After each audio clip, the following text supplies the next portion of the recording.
ብላኝ እሺ ብያት፣ ግን እሱ ከለከላት። እዛ አረፈች ማለት ነው። ከዛ በምታርፍበት ሰዓት እኔ ይዤሽ ልሂድ አለችኝ ማለት ነው። ከዛ እኔ ይዤሽ ልሂድ ብላኝ እሺ ብያት፣ ግን እሱ ከለከላት።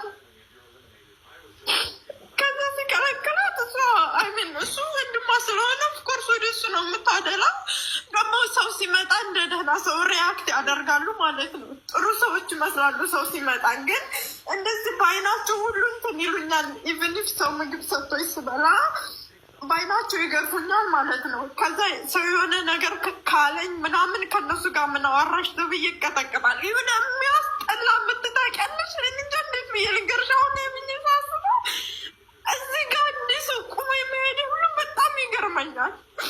በጣም የሚገርመኝ ማለት ነው። በተለይ ሀቡ ሻወር በወሰድኩ እንግዲህ የሰው ልጅ በቀን ስንት ጊዜ ሻወር እንደሚወስድ አስቢው። በዛን ሰዓት በቃ እያልኩ እያለቀስኩ ነው የምወጣው። ምክንያቱም እያንዳንዱ ሰውነት በነካሁት ቁጥር ህመም አለው። አያቸዋለሁ ጠባሳዎችን፣ እያንዳንዱ ነገር ማለት ነው። እና ትዝ ይለኛል እንዳልናገረው ማንም እንትን ይለኛል ብዬ አላምንም፣ ይሰሙኛል ብዬ። ምክንያቱም ጥሩ ነገሩን አወራለሁ ማለት እናቴ ወንድሟ ስለሆነ ብዙም አላወራም፣ ግን ከጠየቁኝ ጥሩ ነገሩን ነው የማወራው እንጂ ክፋታቸው ምናምን አላወራም። ምክንያቱም እነዚህ ከዛ በኋላ ቤተሰቦች ቢሆኑ የሆነ አክሴፕት ማድረግ አልቻልኩም። ቤተሰቦች ቢሆኑ እንደዚያ አያደርጉኝም ብዬ ስለማምን ማለት ነው። ከዛ በኋላ እንደዚህ እያልኩኝ ስኖር ወንድሜ አሁን ድጋሚ ተመልሶ መጣ ሆነ ሰዓት ላይ ማለት ነው።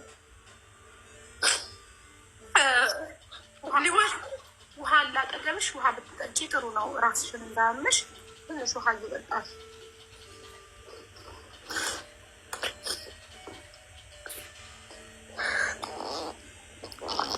እና የሚያለቅስ ኢሞጅ ደግሞ አትላኩ። እሺ ቲክቶክ ይዘጋል። የሚያለቅስ ኢሞጅ አትላኩ። ከዛ በሆነ ሰዓት ላይ ወንድሜ ተመልሶ መጣ ማለት ነው። ከዛ ተመልሶ ሲመጣ አይሚን ውሰደኝ አልኩትኝ፣ ግን አልተናገርኩም። አይሚን አልናገርም። አሽሀዱ ምን ማለት ነው? አሽሀዱ አነ አልመሲሐ ዐብዱላሂ ወረሱሉሁ ወለይሰ ኢላሃን ወነቢያን። የሻሃዳ ቃል ነው። አብረን ትላለች። እሺ አሽሀዱ አን ላ ኢላሃ ኢለላህ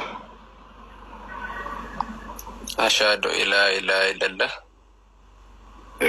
እያንዳንዱ አላስ ብላ አሽሀዱ አላ ኢላሃ ኢለላህ ወአሽሀዱ አነ ሙሐመደን ረሱሉላህ። እሺ አሁን ያልከው ቃል የሻሃዳ ቃል ወይም የምስክር ቃል ይባላል። ትርጉሙ አሽሀዱ አን ላ ኢላሃ። አሁን እስልምናን ተቀበልኩ ማለት ነው። የአሁኑ ቃል የሻሃዳ ቃል ይባላል። ትርጉሙን ልንገርህ። እንደም ኮሮናችሁ እንደ ቆይ እንዲሁ ባክግራውንድ ሳታጠኑ ሰውን ለምንድን ነው ምን ሪፖርት አቅርበሃል ምን እንትን ብላል ሳትጠይቁ ሰውን እንዲህ ክርስቲያኖች በቃ ወደ እኔ ጥያቄ እንመለስ። አንዴ ሊወጣ ስለሆነ ወደ እኔ ጥያቄ ይቀጥላል። ለዚህ ነው መጀመሪያ ቃል ሰምታችሁ ከሆነ የሻሃዳ ቃል አይደለም የነገርኩት። አሽሀዱ አነ አልመሲሐ ዐብዱላሂ ወረሱሉሁ ወነቢይን እያልኩ ነበረ። ትገርማላችሁ፣ ከምር ትገርማላችሁ። ቆይ ሰው እንዲህ የተውስጥ አስተናግረህ ካለ ምን ተናዛል ብለህ ሳትጠይቅ ማንነት ሳታጠር አንድ ደዝ ለውታት ክርስቲያኖች ተስፋ ቆረጣችሁ። እዚህ ቤት ብዙ ሰው ይሰልማል።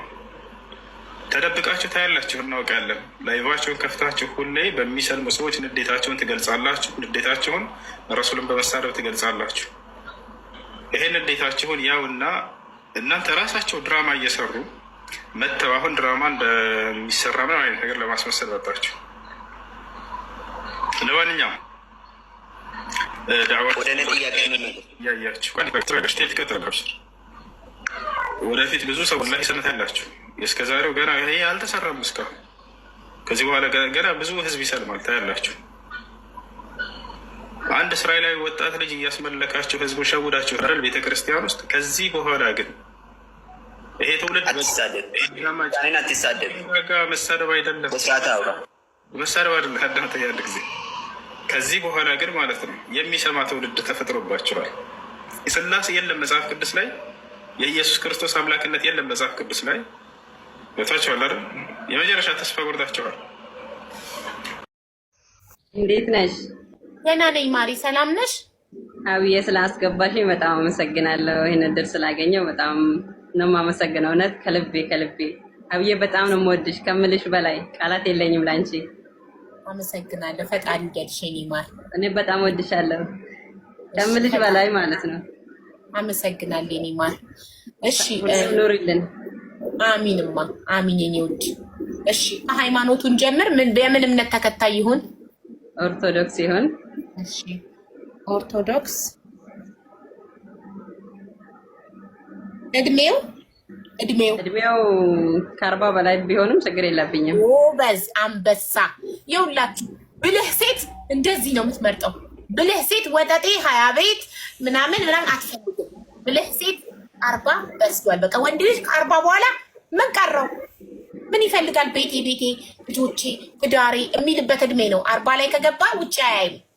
ሌላ ሴት አይታየው። በቃ ህይወትን ማሸነፍ፣ ሰርቶ ቤቱን ማሳደግ፣ ሰርቶ ቤት በቃ ይሰራል አምጥቶ ላንቺ ነው። ይሰራል አምጥቶ ላንቺ ነው። እዛ የለ ጓደኛ መጋበዝ የለ መውጣት ምናምን የለ። በቃ ህይወት ገብቶታል። 40 ላይ የደረሰ ወንድ ዝም ብላችሁ በቃ ከ25 እንዴ 25 ምን ልታደርጉት ነው? እሺ 40 እድሜ 40 በላይ እሺ የት ሀገር የሚኖር?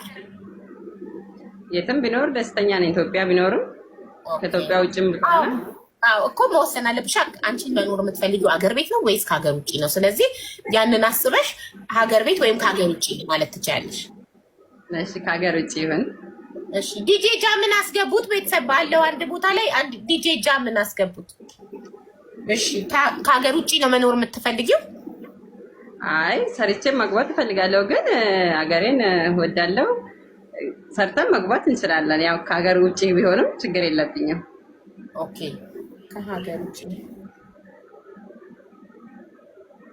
እሺ ቁመት ያው እኔ ረዘም ስለምል ሜትር ከ80 ይመችሻል?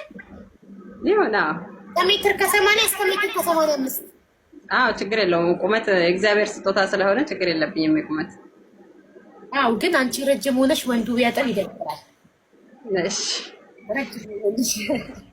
እሺ በእምነቱ ስራ ቢኖረው ባይኖረው?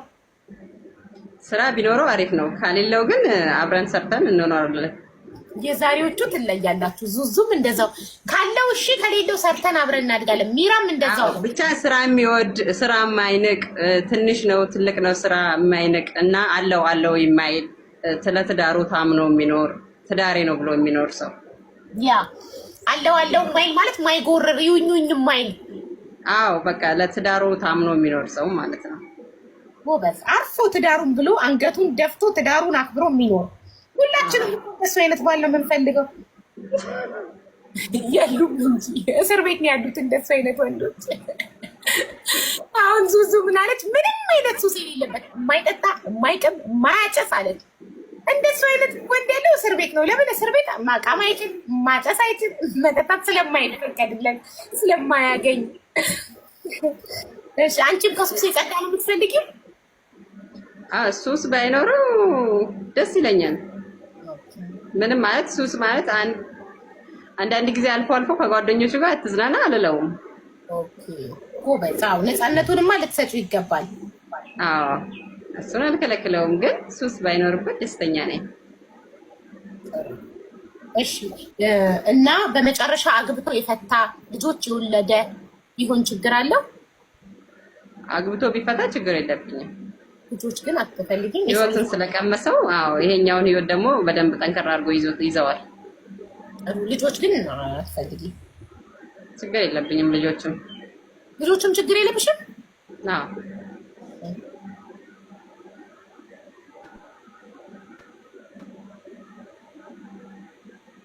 ኦኬ የገነትን መስፈርት አነብላችኋለሁ ከዛ ኮዷን እነግራችኋለሁ። ኦኬ የገነት መስፈርት አንደኛ በእምነቱ ኦርቶዶክስ እምነት ተከታይ የሆነ፣ ሁለተኛ እድሜው ከ40 በላይ የሆነ፣ ከሀገር ውጪ የሆነ ከኢትዮጵያ ውጪ የሚኖር ማለት ነው። ቁመቱ ከሜትር ከ80 እስከ ሜትር ከ85 የሆነ፣ ስራ ቢኖረው ይመረጣል። ከሌለው ግን አብረን ሰርተን